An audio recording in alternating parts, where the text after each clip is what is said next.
6 locations via the miracle of Skype. It's the LTN Hour. Let's talk NASCAR with your host, Todd Bailing, co-hosts Brian Schmidt, PJ Noodleman, and producer Dangerous Dan Margetta.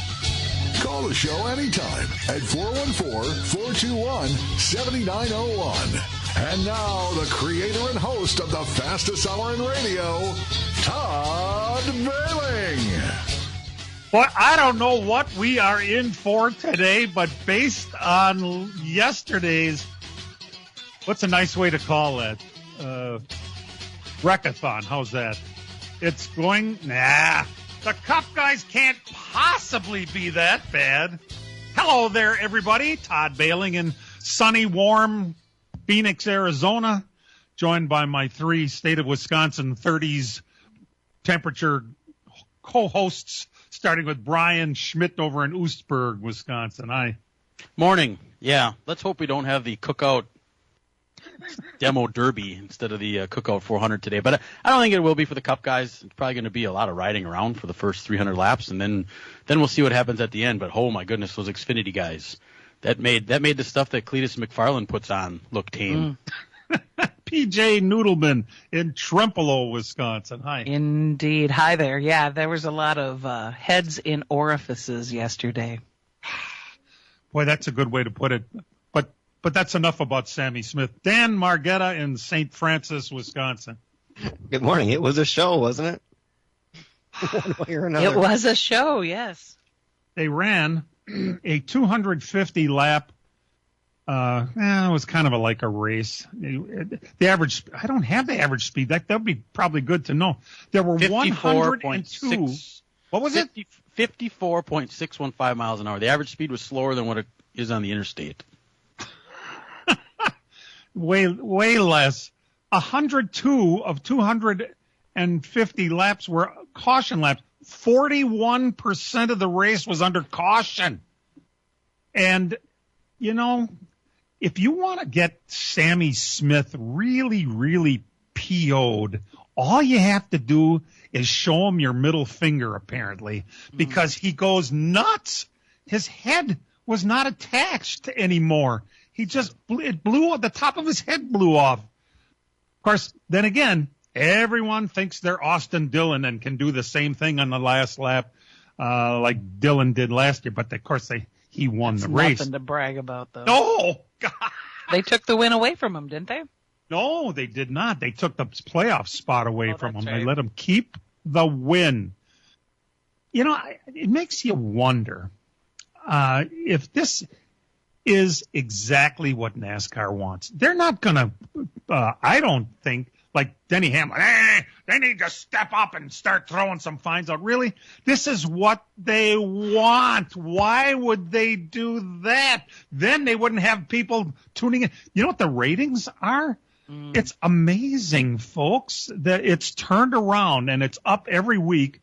Last week, the Cup race drew 2.4 million people.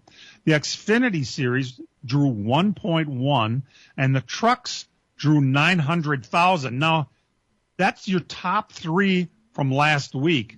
After those 3, you had Formula One, which only drew 800,000. The Indy cars drew 700,000, and NHRA out here in Phoenix, 600,000. Those are all rounded, okay, but you get the picture.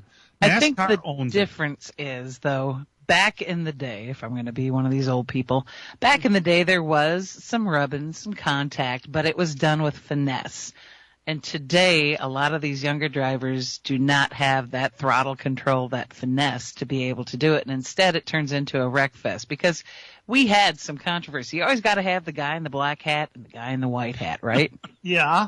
I think it is, and I get what happened and what the 8 car was thinking. The 54 moved him out of the way 10 laps ago. That he figured it cost him when you're not winning this race. Taylor Gray is the 54. And he just dive bombed and got him. Do you need Sammy a rule? Smith. Do you need a rule that like at Slinger they have where you dump a guy in the last lap? You know, you don't get the win, he gets the win back. I don't know if you need to go that far. What happened to the unwritten rules in racing? Are they still around? Because I think they're on. I mean, they were always like an etiquette in the back of your mind that really wasn't spelled out, but everybody kind of got it.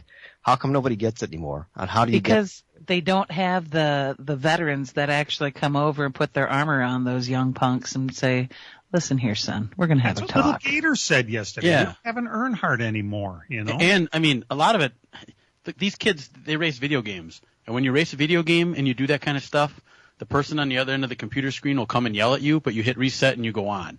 Also, the other thing is it doesn't hurt as bad when you hit anymore. I mean, that car that hit the front stretch yesterday at the very end, that was a hard hit. 20 years ago, that guy would probably be hurt. You don't get hurt anymore. So if you look back, 20, 30 years ago, the crashes hurt when you hit. The more of these guys had to pay for their own stuff. You didn't have the computer age. I think you add all those three things together, and that's why you got what you got now. I mean, you can crash 1,000 times on your computer. It doesn't cost you anything. You just hit the reset button and go. And that's how these kids are learning how to race. And it's money, kids. Sammy Smith brings money. Where is it from? Dan, somewhere in Iowa? The Yes. TMC trucking outfit, right? TMC, that's what it is. Yeah. So, don't think he's not going to be around. There's enough money, and he has enough talent. They're just going to have to help extract his head right from where it's been located, and it's kind of dark because he thinks this is perfectly good to do this. They interviewed him. His If car I owner didn't do it, wasn't someone would happy. have done it to me. Go His ahead. car owner, Dale Earnhardt Jr., wasn't even happy about it. He had some kind of disparaging tweets, kind of veiled, but he had it on there. So I don't think Sammy's going to be assured to be staying there if he can't pull the head out of the orifice. One of the other things I saw mentioned, especially when you're talking about the Xfinity Series, is up until, 5-6 years ago, you had a large portion of that race that had Cup Series drivers in it. Cup Series drivers would kind of guide these young guys around. You had to be careful who you were racing with, because if you wrecked a Cup Series, if you wrecked Dale Earnhardt or Darrell Waltrip or Harry Gant or any of these other guys or Mark Martin, they'd go wring your neck when you're done. You don't have that now. This whole field is nothing but mostly kids. You have a couple younger guys in there or older guys in there like Allgaier, but for the vast majority of them, there are no Cup drivers that you're racing with. I think that might also be affecting some of the quality of racing you're seeing in the Xfinity Series. Good points, all for sure. And of course, today with the Cup Series, we're not going to see anything like this. I say that, thinking it couldn't possibly be that bad. These are going to be some softer tires. Now, by the way, there's only a 30% chance of precipitation today in Martinsville, but they do have the rain tires available. Or is it wet track tires? I don't even know what the hell they are. You have either wet or dry, let's put it that way. And it gets to a point where you can't race the wet anymore, but they are available. The race will be televised on FS1, unfortunately. That's not over the air. 211 is the green flag today. And Christopher Bell on the pole, whose magical season continues, 96.034 miles per hour, 19.71 it took him to get around that place. And Elliott starts on the outside. I spent a couple of days in Las Vegas this week just because I hadn't been there in a while, and we didn't go for a race. We just went up and enjoyed ourselves for a couple of days, as much as you can enjoy flushing money down the toilet. But either way, I did go and make a couple of wagers, and I thought to myself, I says, this would be a really good place to go on whatever Hendrick car has the best odds, or worst. I don't know how that would work. What do you call it? So I did take the 48 card today, and I got 25-1 on them. Now, that was before the cars even left the shop, and I see that Bowman qualified third today. So this might be a good day. You never know about these things. I'm some savvy bettor, hey? Yeah, how come I'm not rich? That's why, because I don't own squat, actually. We're very glad you're tuned in today. We've got a special guest for you, a kid whose name you are going to see a lot more of in the future. Making his radio debut. Making his radio debut. There you go. That's a good one. We'll be right back. As a growing manufacturing company, we needed security solutions. We chose Bonafide because of the services they offer, pricing, and trusted reputation. But it's their outstanding service and support that convinced us we made the right choice with Bonafide. When businesses need security, they contact Bonafide Security Solutions. From locks and alarms to safes and surveillance, we do it all. We are Bonafide. We protect what you value. For your free security survey, call us today or visit bonafidesafe.com. Spring is in the air, and PMF Landscape Supply in West Bend has everything you need, with fresh mulch arriving daily, from premium hardwood mulch to hemlock and pine bark to Enviro mulch in red, gold, chocolate brown, and black colors. PMF also has a large variety of decorative stone and granite, as well as field stone, topsoil, and compost. For all your landscaping needs, visit PMF Landscape Supply, 5470 River Road in West Bend. Call 262-338-8800 or visit pmflandscape.com. Friends of racing for many years. PMF Landscape Supply in West Bend. Chimney Mechanics installs and services wood, natural gas, propane, pellet stoves, and chimneys. We service all of Wisconsin, the UP, and Northern Illinois. We repair all brands and all models of fireplaces, no matter where you bought it. We do custom chimney caps, liners, chimney fire repairs, water and stonework, water leak repairs, and replacement dampers. We do new construction and insurance work. No job is too big or too small. ChimneyMechanics.com. That's Chimney Mechanics with an X. Check us out on Facebook. Circle Denisenko, right shot and goal! The Milwaukee Admirals 5-game road trip continues when they travel to Texas to take on the first-place Stars. Far circle, a shot off the mask, rebound, Marino scores! Pre-game Saturday night at 6:30, face-off at 7 on Fox Sports 920 and your iHeartRadio app. Welcome back to LTN. The entire gang here for the first time. This will be the third generation of racing Sodders we have had on this program. 15-year-old Penn Sodder, fresh out of church, joining us for the first time on radio ever. That's pretty cool that we are once again have a first-timer with us. Penn, of course, we've been watching Penn Sodder race for a couple of years now, but he's going to be in a super late model for the first time this year. First of all, welcome to the program, Penn. Great to have you. Yeah, thank you for having me on. Did you watch yesterday's race from Martinsville with your dad? No, I did not actually. I was actually at a concert down at the Rave in Milwaukee, but I heard it was kind of chaos. It was chaos. I would have liked to have been with Johnny and listening to his commentary. So, Penn, do you and your dad ever disagree on any kind of racing things? Or are you guys both on the same page? I don't think we've ever disagreed on something that happens in racing. I mean, obviously there's debates on something that goes on at the racetrack, like a change we should make. But usually I just kind of agree with him because I know that I don't know as much as he does. So right. Usually Smart kid. Follow-up question to that. Are you at the point now where you're able to give him some good feedback from what you're feeling in the seat? Yeah, I feel like last year it progressed on, just better. Like the first week, you could say was rough.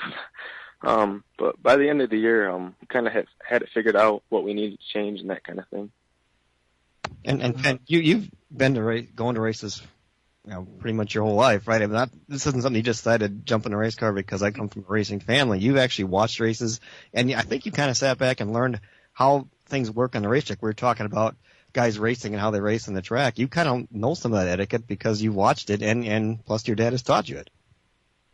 Oh, yeah. Obviously, just the first 10 years of my life before I even started racing, it was good to just hang around the racetrack, see what was happening, try to listen in on, the feedback that my dad could give. And, that was a big help, instead of just going in and jumping in without any knowledge of what's happening, anything like that. Penn, are you one of these? I know a lot of the kids these days that are come up and racers are iRacing people, and they do a lot of the video game stuff. Is that your drive? Do you do a lot of that iRacing stuff? I wouldn't say I do a lot of it. I mean, every once in a while I'll get on, just mess around at night. But personally, I don't take it as too realistic. So, I mean, I do it for fun, but not anything too serious. That's pretty cool. Now, you're actually getting ready to race in your first ever super late model event a week from Saturday at the Dells, correct? Yeah. Yeah, looking forward to that one. It's what they call baptism under fire. Are you ready for this? Are you mentally prepared at age 15 for this? I would hope so. Obviously, it's going to be a new learning curve, because if we get there, it's going to be the first time that I'm in a super late, full-fledged super late. So we'll just see how it goes, try to learn a lot, and just move on to the next one from there. And this year, you're concentrating primarily on super lates, correct? You're not going to be doing a lot of the pro late model stuff? Yeah, we already sold our pro late model, actually, so it's just going to be all super. Now, Penn, kind of go through how the super late ride kind of came about. I mean, you were looking to move up. Now, you actually went out and tracked down some sponsors and some help to do it. I mean, you kind of made the pitch and everything, did the whole thing through ThorSport, right? Yeah. Last year, about September, I knew that the next year I wanted to go super late racing. And obviously, my dad drove for Duke for a long time, and he was always a big part of, like, our family and that kind of thing. And I gave him a call, and he was super cool about it all. And I sent him an email just of like a layout of what we kind of wanted to do, and called me back and said he was good with it, and it all just kind of fell in line from there. What kind of a super late do you have? I have a Fury car. It's a Fury. Is it a used one or a new one or what? New. We got it in December. And is your dad making some adjustments to it as he would do his own thing? Yeah. Obviously, it's his first time with a Fury car, so there's some things that he doesn't like, but there's other things that just it's nice to have, just straight from Fury. Interesting. This is. What's your schedule like this year as far as races you're going to run? I mean, obviously starting off the Dells. I think you got some Slinger in there as well, and a couple other events. Yeah, right now we're planning to just run the Life of 5. We're going to try to make the Midwest Tour races, just depending on how stuff goes before that. Obviously the Slinger Nationals, and yeah, just that kind of thing. Is this a pretty exciting time of your life? I would think I'd be just chomping at the bit. How do you concentrate in school knowing you're driving a super late next week? Yeah. Sometimes I don't. It's nice to just think about it. It's nice to come home and be able to work on it. That kind of thing. But we're 2 weeks out now. It's kind of getting more real. Just like the nerves are going to start coming in, that kind of thing. Do you have friends that are going to be on your pit crew too, or any other friends that are like getting involved in racing with you? Yeah, I got one friend. His name's Tyler. He'll come to the racetrack with us probably every week, as much as he can. He's super into it. Big fan of my dad. He's a big help to us. Oh, fantastic. Now, is your dad racing against you at the Dells? I'm not sure. I mean, he's brought it up that he'd want to run his dad's race and that kind of thing. I guess I'll just see how the first part of the summer goes, and I guess we'll know from there. Oh, so not for the opener, though? No. Okay. And does he have his own car? Not yet, no. So we're going to see how you do in this Fury, and then we're going to figure out if Dad wants to buy himself one too, right? Yep. Does your mom get super nervous when you're racing, or is she pretty chill? That'd be a great question for my sisters, because they're always with her. But I'd say she stays pretty calm. Nothing too outrageous. Now we know your mom because she was the PR specialist at Slinger Speedway for a couple of years, and she's got a lot of friends at Slinger, and we love her. And this is pretty cool when she met your dad and all that. And all of a sudden, she's got a race car driver for a son who's all of a sudden. It seems like it just happened. You went from those Bandolero thingies into a late model, and now a super late model at age 15. The whole thing is almost unreal for all of us, and I sure hope you appreciate where you are, and the best of luck in your super late model career. Yeah, thank you. All right, Ben. Hey, thanks for being on. Say hi to your mom for us, would you? Yep. I will. All right. See you. And we'll see you at Dell's a week from Saturday. Man, that's coming fast. We'll be back.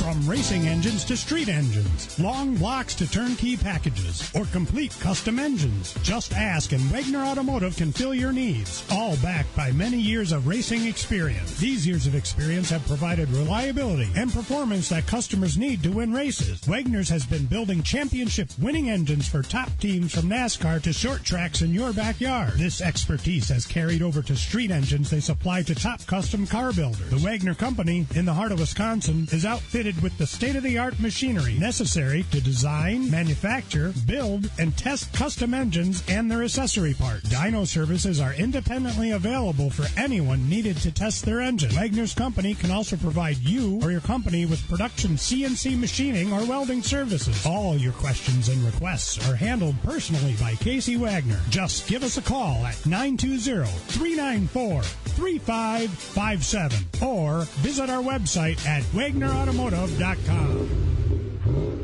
Miller Sales and Service of Random Lake is where to go for a trailer, no matter what you're hauling. Tom and Jerry Miller have been selling trailers from B&B, Trophy, and Bravo for over 50 years.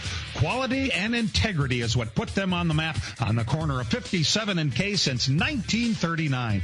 Home of the number 89 dirt and asphalt cars of Brad Miller. That's Miller Sales and Service. It's where to go for a trailer, just 20 minutes north of Milwaukee. Call them 920-994-4358. As a growing manufacturing company, we needed security solutions. We chose Bonafide because of the services they offer, pricing, and trusted reputation. But it's their outstanding service and support that convinced us we made the right choice with Bonafide. When businesses need security, they contact Bonafide Security Solutions. From locks and alarms to safes and surveillance, we do it all. We are Bonafide. We protect what you value. For your free security survey, call us today or visit BonafideSafe.com. Denisenko, right shot and goal! The Milwaukee Admirals 5-game road trip continues when they travel to Texas to take on the first-place Stars. Far circle, a shot off the mask, rebound, Marino scores! 3 games Saturday night at 6:30, face-off at 7 on Fox Sports 920 and your iHeartRadio app.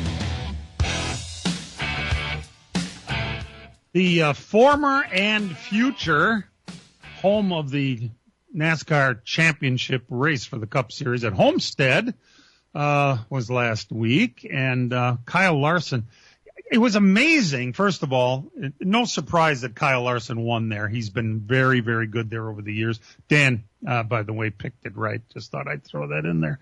But Kyle Larson he got out of the car and said he was proud of himself. You don't hear him say stuff like that very often, do you?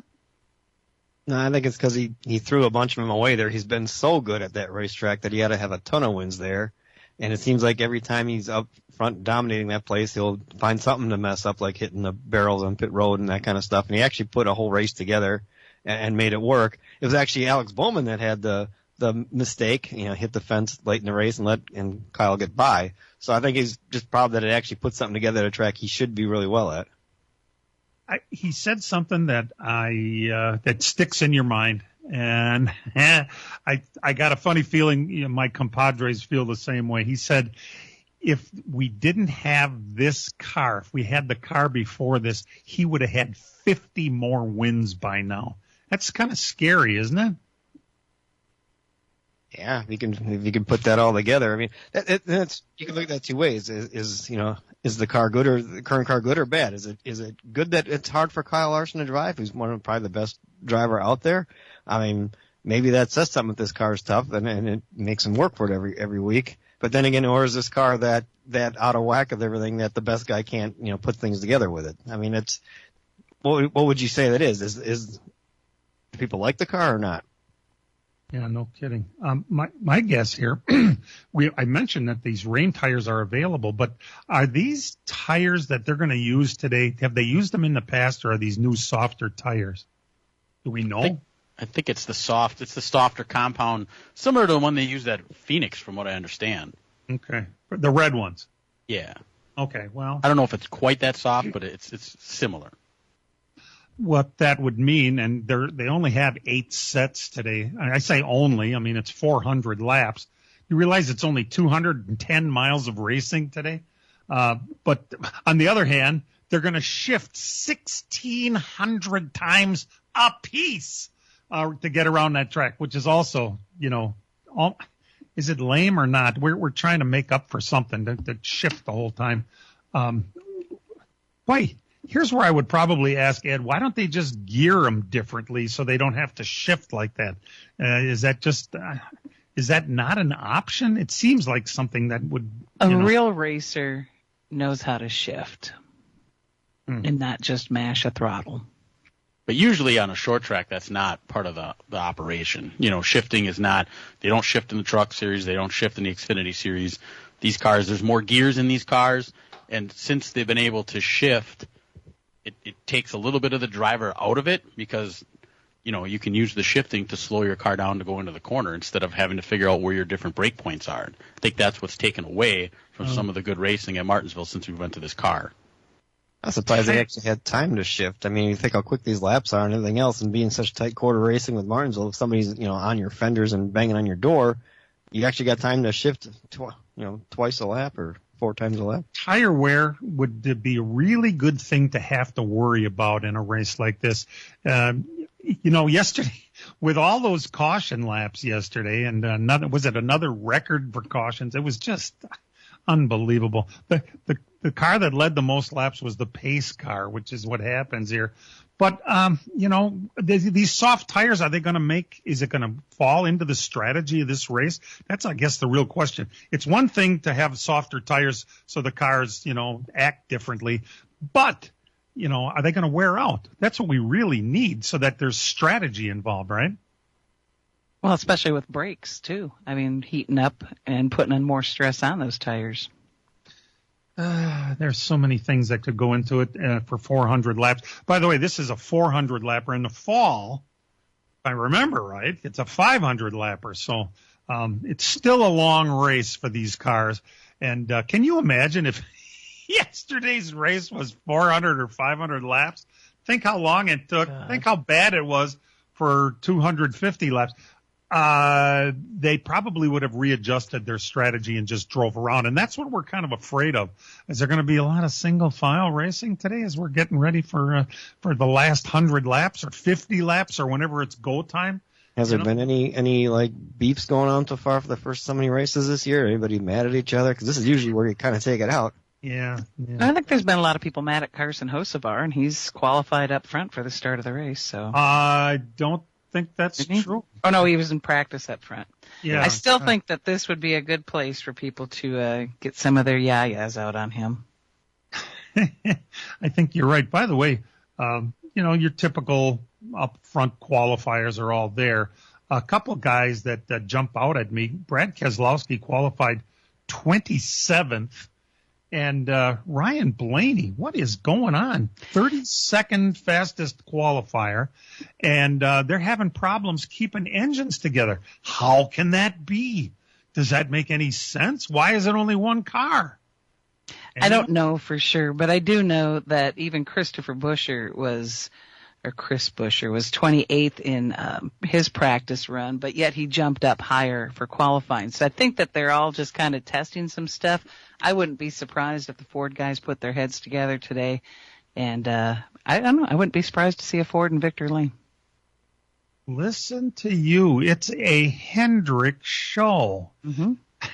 And, what I'm thinking in the back of my head here is that it's going to be Kyle Larson and Christopher Bell that are going to be the story of the race. It just seems that way to me.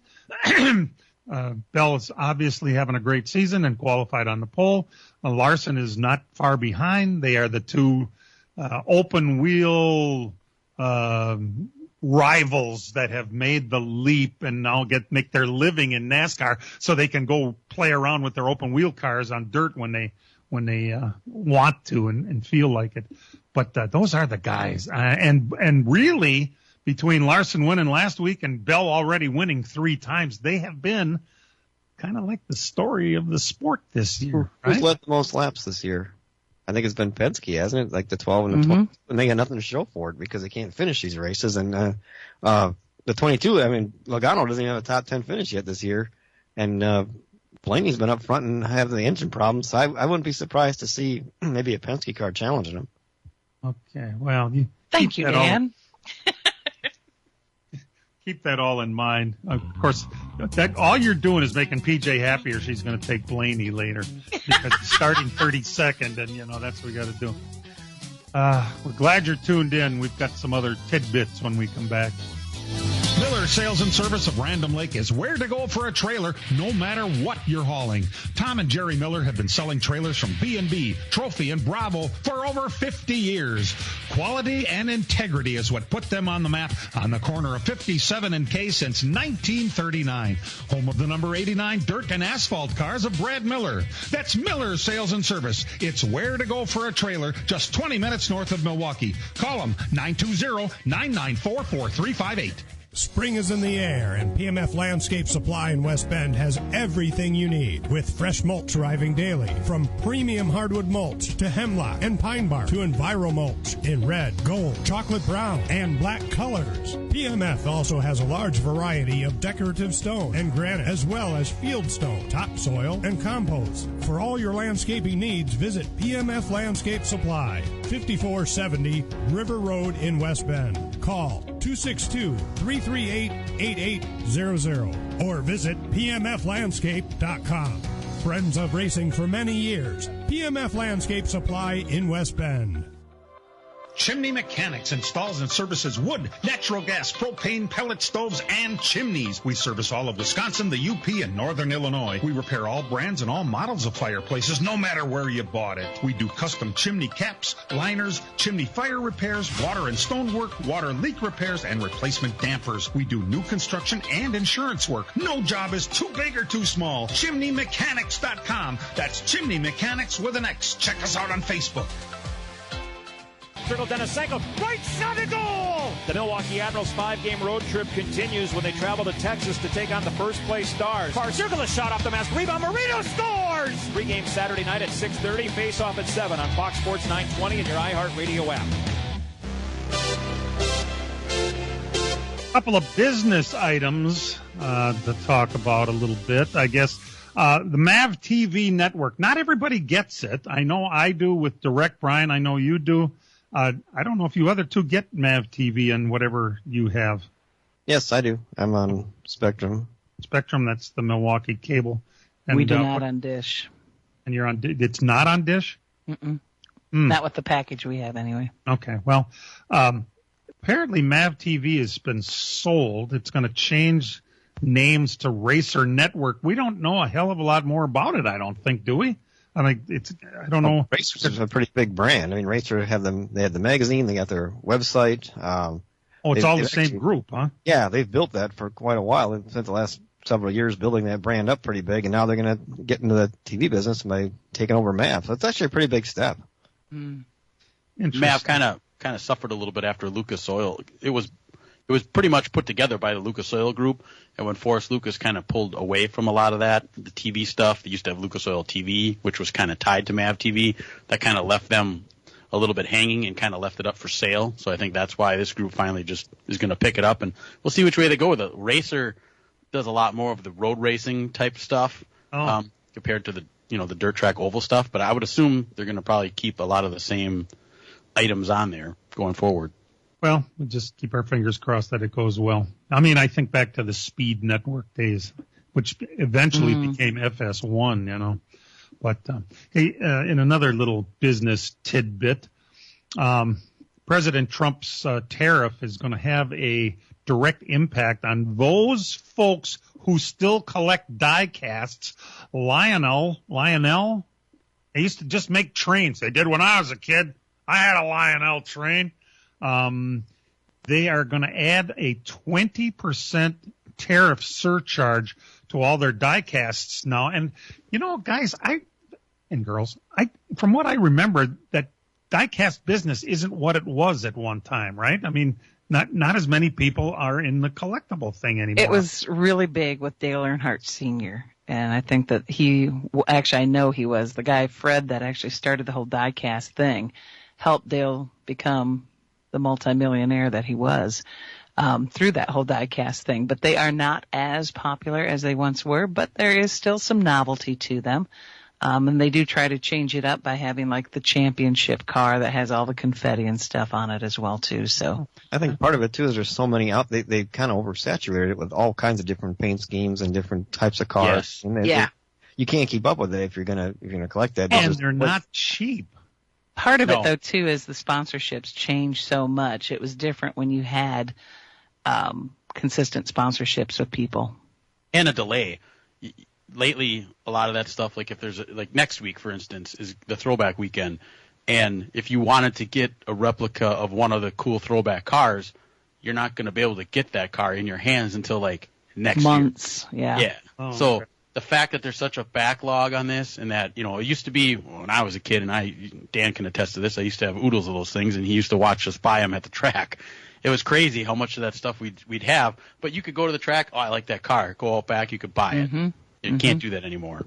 Brian, and now it's going to be 20% higher in cost on top of everything else.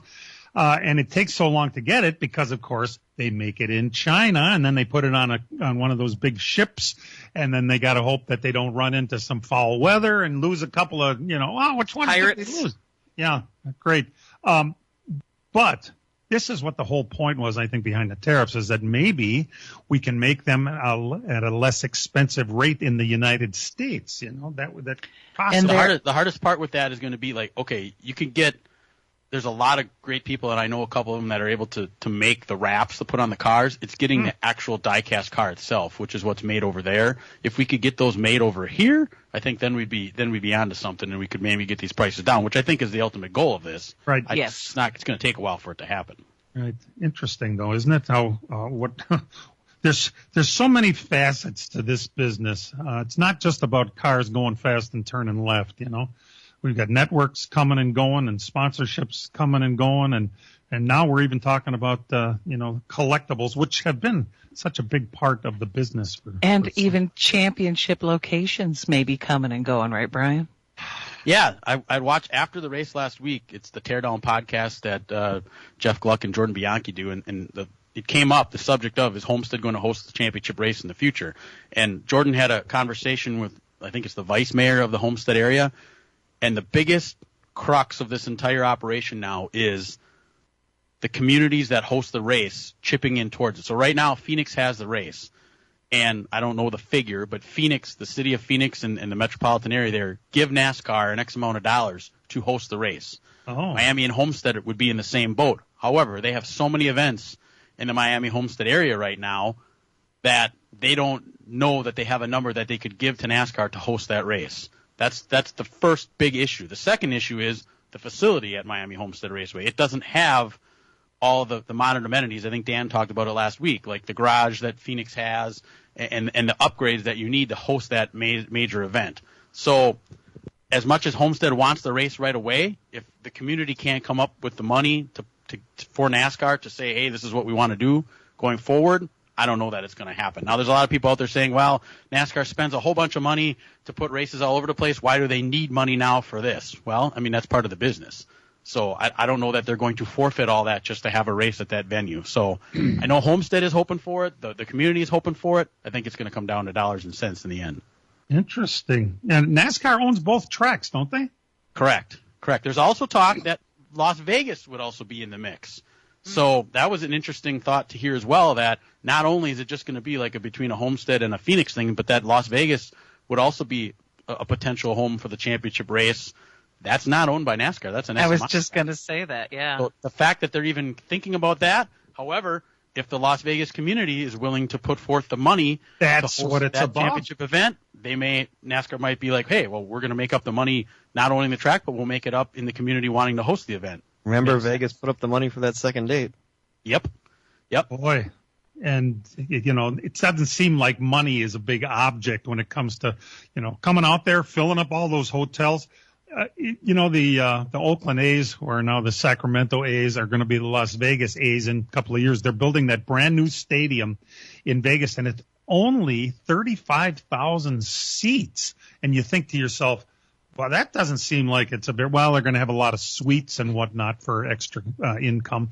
But, I think Vegas would be a slam dunk home for that. I mean, Dan, absolutely. You and I went to that. Remember, they kicked off the playoffs that year, and how big of a pomp and circumstance they had with the thing at the South Town,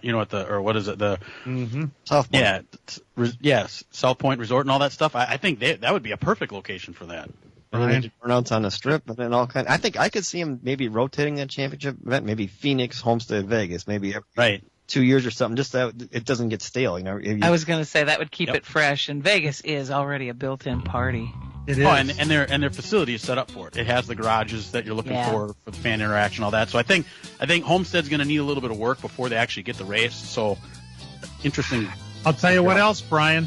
The racing at Vegas may not be quite as good as it was in Homestead, but it's a damn sight better than it is in Phoenix. And I think we're on to something. I think we figured this out. The championship is going to end up in Vegas, where it probably belongs. We'll be right back. As a growing manufacturing company, we needed security solutions. We chose Bonafide because of the services they offer, pricing, and trusted reputation. But it's their outstanding service and support that convinced us we made the right choice with Bonafide.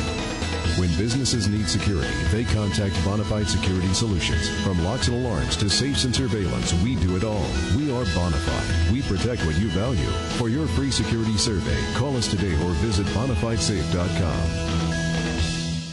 Spring is in the air, and PMF Landscape Supply in West Bend has everything you need, with fresh mulch arriving daily, from premium hardwood mulch to hemlock and pine bark to Enviro mulch in red, gold, chocolate brown, and black colors. PMF also has a large variety of decorative stone and granite, as well as field stone, topsoil, and compost. For all your landscaping needs, visit PMF Landscape Supply, 5470 River Road in West Bend. Call 262-338-8800 or visit pmflandscape.com. Friends of racing for many years. PMF Landscape Supply in West Bend. Celebrate 70 years of thrills at Road America this spring and summer. Experience unforgettable moments on our legendary 4-mile track. From the Spring Vintage Weekend, May 16th through the 18th, to the adrenaline-packed Moto America Superbikes and Vintage Moto Fest, May 30th through June 1st, there's excitement for everyone. Join us for the iconic IndyCar Expo Grand Prix presented by AMR, June 19th through the 22nd. Get more confidence on the roads with our motorcycle and driving schools, or tackle the off-road experience. Visit roadamerica.com for tickets and details. Circle Denisenko, right shot and goal! The Milwaukee Admirals 5-game road trip continues when they travel to Texas to take on the first-place Stars. Circle a shot off the mask, rebound, Marino scores! Pre-game Saturday night at 6:30, face-off at 7 on Fox Sports 920 and your iHeartRadio app. And now the LTN Hour presents Dirt on the Dirt with Brian Schmidt. We're getting closer and closer to the dirt track racing season starting up here in the Midwest. A couple races real close to home that we saw this weekend. We'll get started Thursday, Wheatland, Missouri. Lucas Oil Speedway, the USMTS Modified King of America. Night number 1, $3,000 to win. Cade Dillard picked up the win after Dustin Sorensen was DQ'd in post-race inspection. So they do that on the dirt as well. It's not only an asphalt thing. Friday night, Makokata, Iowa, which is only about 4 hours from my house here, the second annual Hoker Trucking Nippy 50. That's a cool name for a race. It wasn't nippy, though. It was 80 degrees on Friday at that race. I know a couple people that were down there. $10,000 to win in the Mars Dirt Car Super Late Model Series. Bobby Pierce picked up the win, in the IMCA Modifieds, Jeff Boone Larson picked up the win there. Night number 2 in Wheatland, Missouri at the Lucas Oil Speedway for the King of America's, $5,000 to win. Jim Chisholm was your winner. Out in Todd's neck of the woods, Casa Grande, Arizona, the Central Arizona Raceway for the High Limit Sprint Car Series. Aaron Reitzel grabbed the win after passing Tyler Courtney late in the feature event there to pick up the win there. Lawton, Oklahoma, the World of Outlaw NOS Energy Drink Sprint Car Series. Buddy Kofoid picked up the win there on Friday night. Last night, the World of Outlaw Sprint Cars were in Wichita, Kansas. And I haven't heard about this, but it was they ran the heat races. They had several cars flip kind of inexplicably, but it turned out there was very high winds there, 40-plus mile-an-hour sustained winds, and they had to cancel the rest of the program, which, interestingly enough, that was the first race, 2,367 consecutive races that World of Outlaw announcer Johnny Gibson had announced. He was not going to be there last night because he had an AFib situation. Fortunately, he went to the hospital. They were able to get that straightened out, and he was going to miss that race. But since the event was postponed, that streak will continue because he is expected to be back Friday when they get back in action. So, best to Johnny Gibson. He is the best in the business, arguably and he'll be back to work next week. Also, Saturday night, Phoenix City, Alabama, the East Alabama Motor Speedway for the Schaefer Oil Spring Nationals. Super late models, $10,053 to win. Brandon Overton was your winner. Night number 2 at Maquoketa, Iowa for the Nippy 50. It was not nippy last night either. It was 65 degrees. $15,000 to win. Bobby Pierce made it a clean sweep, picking up the win there. In the IMCA Modifieds, Drew Jansen was your winner. Beaver Dam's Brandon Schmidt finished second in that pretty stacked field of IMCA Modifieds. New Egypt, New Jersey, the Super Dirt Car Series Big Block Modified, Stuart Friesen ran his truck Friday, races Big Block on Saturday, and picked up the feature win. Port Royal, Pennsylvania, the 410 Sprint Cars, Ryan Smith picked up the win. He's driving that 69 car that Lance DeWeese used to drive that Don Kreitz owns. He picked up the feature win. And in the super late models, it was Rick Eckert. Night number 2 at Casa Grande, Arizona, at the Central Arizona Raceway for the High Limit Sprint Cars. Brad Sweet grabbed the win last night after passing Casey Kane midway through that feature event. And finally, the big money race of the weekend was in Wheatland, Missouri, at the Lucas Oil Speedway for the USMTS Modifieds King of America. $20,000 to win, Cade Dillard, who's pretty much hopped out of his late model now, going modified racing, and it makes sense because he's winning a lot of money in his modifieds. He picked up the win there. And that is everything for this week. Did you happen to check on Facebook here? Our looks like our special new correspondent, Tommy Musgrave, was at Casa Grande, or as they call it out here, Casa Grande, and it was SRO for those high limit cars. Oh yes. Mm-hmm. And it's the close. It's not just the closest. The dirt tracks are disappearing out here because there's so much residential areas that are expanding that they're disappearing. And this Casa Grande is at the Pinal County Fairgrounds out there, so it's unlikely to disappear. But they have events that aren't all that. Man, that wasn't the thing yesterday. That place was knocking down the doors. I don't know if I watched some of it on Flow last night. They even added a large grandstand in turn 1, and they sold that one out. They've put a lot of money into that place. If you've looked at photos from a year ago, I mean, they put a wall all the way around it. They put a fence on the front stretch.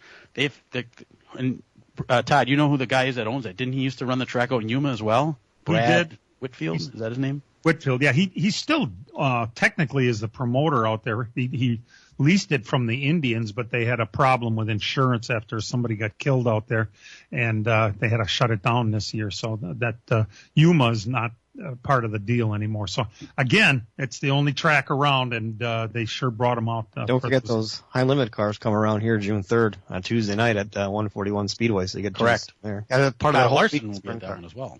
Right, part of that whole week of sprint car racing. The Outlaws come to Plymouth that week too. Peach, I don't even know if we had any. Yeah, we did. The ASA Stars ran last Sunday. That's right. Appalachian Sucker Punch presented, so that's an appropriate sponsor. Sunshine State 200 at Five Flags Speedway. Your winner was Cole Butcher.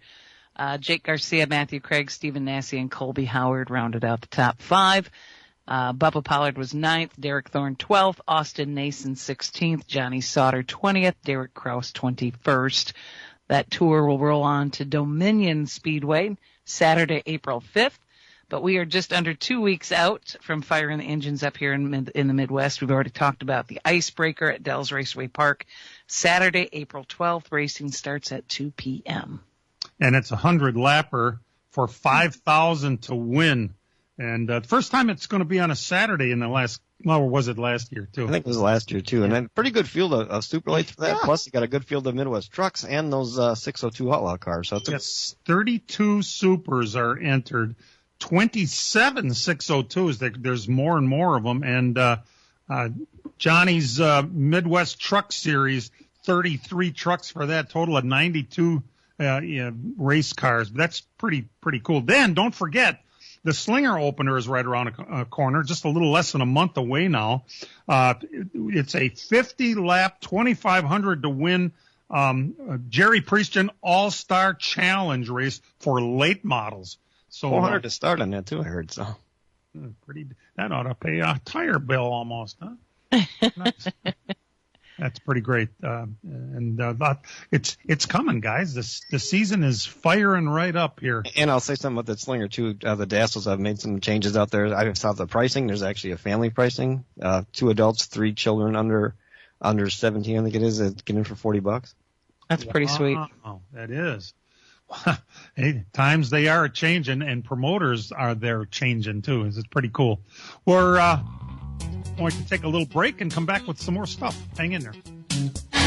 Celebrate 70 years of thrills at Road America this spring and summer. Experience unforgettable moments on our legendary 4-mile track. From the Spring Vintage Weekend, May 16th through the 18th, to the adrenaline-packed Moto America Superbikes and Vintage Moto Fest, May 30th through June 1st, there's excitement for everyone. Join us for the iconic IndyCar Expo Grand Prix presented by AMR, June 19th through the 22nd. Get more confidence on the roads with our motorcycle and driving schools, or tackle the off-road experience. Visit roadamerica.com for tickets and details. Miller Sales and Service of Random Lake is where to go for a trailer, no matter what you're hauling. Tom and Jerry Miller have been selling trailers from B&B, Trophy, and Bravo for over 50 years. Quality and integrity is what put them on the map on the corner of 57 and K since 1939. Home of the number 89 dirt and asphalt cars of Brad Miller. That's Miller Sales and Service. It's where to go for a trailer, just 20 minutes north of Milwaukee. Call them 920-994-4358. From racing engines to street engines, long blocks to turnkey packages, or complete custom engines, just ask and Wagner Automotive can fill your needs. All backed by many years of racing experience. These years of experience have provided reliability and performance that customers need to win races. Wagner's has been building championship-winning engines for top teams from NASCAR to short tracks in your backyard. This expertise has carried over to street engines they supply to top custom car builders. The Wagner Company, in the heart of Wisconsin, is outfitted with the state-of-the-art machinery necessary to design, manufacture, build, and test custom engines and their accessory parts. Dyno services are independently available for anyone needed to test their engine. Wagner's Company can also provide you or your company with production CNC machining or welding services. All your questions and requests are handled personally by Casey Wagner. Just give us a call at 920-394-3557 or visit our website at WagnerAutomotive.com. Circle Denisenko, right shot and goal! The Milwaukee Admirals 5-game road trip continues when they travel to Texas to take on the first-place Stars. Circle a shot off the mask, rebound, Marino scores! Pre-game Saturday night at 6:30, face-off at 7 on Fox Sports 920 and your iHeartRadio app. Welcome back. Nice to have you in the final segment here. Former Slinger Speedway feature winner Jesse Love is going to make his Cup debut coming up at Bristol. He's going to drive Childress. Childress has an extra car, number 33. They haul it out for certain occasions. It doesn't have a charter. It's going to be driven mostly by Austin Hill. He's got 5 events coming up in the thing. But Jesse Love is going to race at that Bristol. You know, when he raced that Slinger, first of all, he was pretty young. I'm going to guess about Penn Sauter's age, thereabouts, maybe even younger. Started on the pole, led every lap. The same car ran a couple days later in the Slinger Nationals and then had an issue, which I didn't think that anything changed very much between the two. Either way, the kid came out to Slinger and won. Everybody loved him. He walked around in the pits and did not drink beer and made a point to come over and meet Jerry Eckhart. Here you had this 15-year-old kid, first time there, and meeting Jerry Eckhart. It was all pretty cool, and I think he made a lot of friends at Slinger. And he's got some fans just from that one event that he did so well. And so that'll be pretty cool to have the kid go. All right, Dan, you got it right last week by picking Kyle Larson. It doesn't matter if we all agree, okay? We can all agree or we can all disagree. Doesn't matter.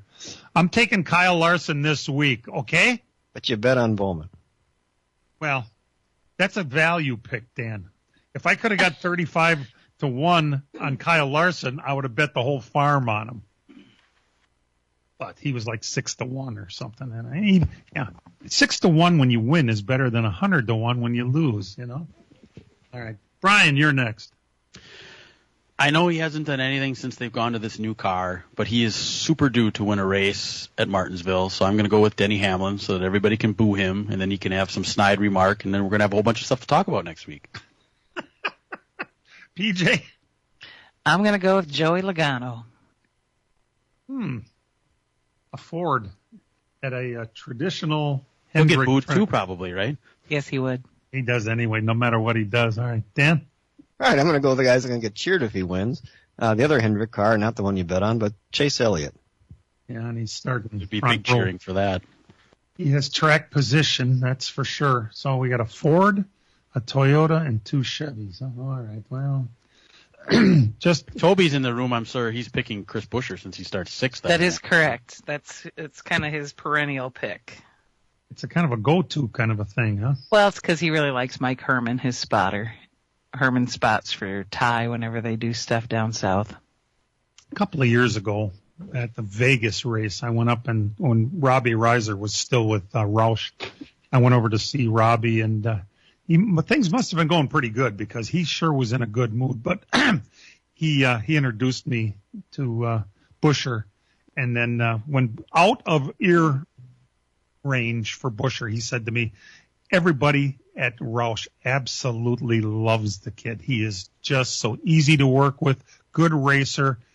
Everything about him is, I think he's solid there. And it's a pretty neat thing, when everybody's behind. They weren't behind Robbie, but they were behind Buescher. So when you look at the starting lineup and you look at the very back of the field, there's 2 names down there that probably will surprise you. The starting 37th in the 66 car, Casey Mears. We haven't seen him in, I don't know, when was the last time he ran a race? Today. You'll see him when he gets lapped every 10 laps. I was at Casey Mears' one and only win. Before COVID was probably the last time he ran a race, right? Yeah. And then 2007 he won the 600. I was down there with friends who didn't go to many NASCAR races, and we were in McAllister's Deli during the week, and Casey Mears was in there, and I was like, that's one of the drivers. He's going to drive in a race on Sunday. And the guy's like, well, how come nobody's bothering him? I said, because he doesn't win. And then he went out and won the 600. It's too bad he's in a subpar machine there. And then the other one starting 38th, Burt Myers. Remember that name? He ran the Bowman Gray. Yeah, he ran at Bowman Gray, and he's in the 50 car. Is that one of Rick Ware's pieces, I think, maybe, that he's in? Doesn't say exactly who owns that car, but those 2 guys are going to be at the back. Unfortunately, we'll probably only see them when they're getting lapped. Yeah, back marker news is what we call that. Yeah, but two names that on are top of it. Big Casey Mears' last Cup race was 2019. You weren't too far off. Whoever said, Dan, I think you did. Casey Mears, his last race was 2019. Oh, before COVID then. Yeah, that's kind of what I thought. Yeah. So, pretty cool. There are drivers that need to have, I didn't mention that I did bet on one other driver. You can't bet against that 8 car forever. He's going to win eventually, right? We all know he's going to win. I did get 35-1 on Kyle Busch. Can you imagine at a short track? You have to pull your wallet out when you see 35-1 for Kyle Busch for crying. No. You would think, but those Childress cars just aren't performing. He won yesterday, Austin Hill. Their Xfinity cars are great, and you know what? If we wouldn't have switched to this new car, they probably would be all right. But it was their 100th Xfinity win yesterday as well. I think it's a whole team effort too. I mean, I'm not sure that 8 cars on the same page as everybody on that team. They seem to be making a lot of mistakes and taking themselves out of some stuff too. By the way, Austin Hill won an extra $100,000 yesterday. Go ahead, Dan. Yeah, I mean, not from the driver's seat. I think the 8 team has got some problems. I think the driver's okay there. I think that whole team, it's a whole team deal right now to put a race win together. And I think a lot of times they put them behind the 8 ball. Trackhouse team is also behind the 8 ball. You look at where those cars start today. Ross Chastain, 17th. Not good. Shane Van Gisbergen, 33rd. Ugh. Well, as I was told, 99, 26th. The transition for SVG to oval tracks is not going well. So keep that in mind. Like I thought he was going to do something. Hey, thanks for tuning in. We appreciate it. And 2:11 today on FS1 is when it starts. So we'll hope that it's a good, clean race. For all of us involved, we want you to remember that real race cars have doors, even if they do climb in through the windows. Let's Talk NASCAR is produced and directed by Dangerous Dan Margetta. Our engineer is Matt Losey, and for all of us involved with the program, we appreciate you tuning in every week. We'll see you next week, everybody. This program has come to you live from multiple locations via Skype. Any and all comments expressed on this show do not necessarily express the opinions of the station, its employees, or advertisers. Your comments are always welcome at mail@ltnradionetwork.com. Find us at facebook.com/LTN Radio Network. And thank you for your support since 1985. Tune in again next Sunday morning at 10 a.m. Central Time for the LTN Hour on the LTN Radio Network.